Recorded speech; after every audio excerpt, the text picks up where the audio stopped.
சங்கீதாவிற்கு இந்த விஷயம் பிடிக்காது.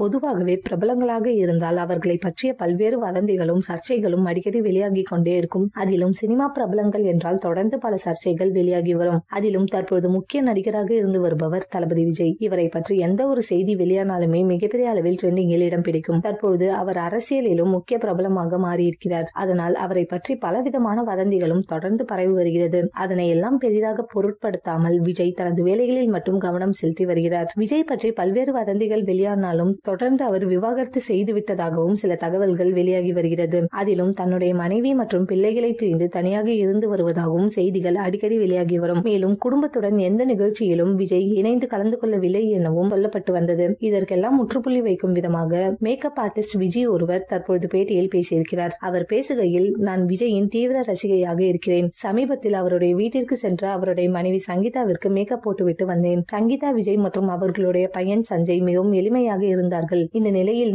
நான் விஜய் மட்டும் பார்க்கவில்லை. அதுதான் எனக்கு மிகவும் வருத்தமாக இருந்தது. அதித்தி சங்கர் மூலம்தான் சங்கீதா விஜய்க்கு மேக்கப் போட சென்றதாக கூறியிருந்தார். அதித்தி சங்கர் தன்னுடைய அக்கா திருமணத்திற்காக இவரை ஏற்பாடு செய்திருந்தாராம். மேலும் சங்கீதா விஜயுடன் புகைப்படம் எடுக்க முடியாமல் போனது. அதற்கு காரணம் அவர்கள் பப்ளிக்காக இருக்க விரும்ப மாட்டார்கள். அதனால்தான் அவர்களுடன் இணைந்து போட்டோ எடுக்க முடியவில்லை என கூறியிருந்தார். இந்த நிலையில் விஜயும் சங்கீதாவும் ஒரே வீட்டில் இருப்பது உறுதியாகி இருக்கிறது. பல வதந்திகளுக்கும் இந்த செய்தி முற்றுப்புள்ளி வைத்துள்ளது. அதே போல விஜயின் அரசியல் பயணத்தால் தான் இவர் எந்த ஒரு விழாக்களிலும் இணைந்து கலந்து கொள்ளவில்லை எனவும் கூறப்படுகிறது.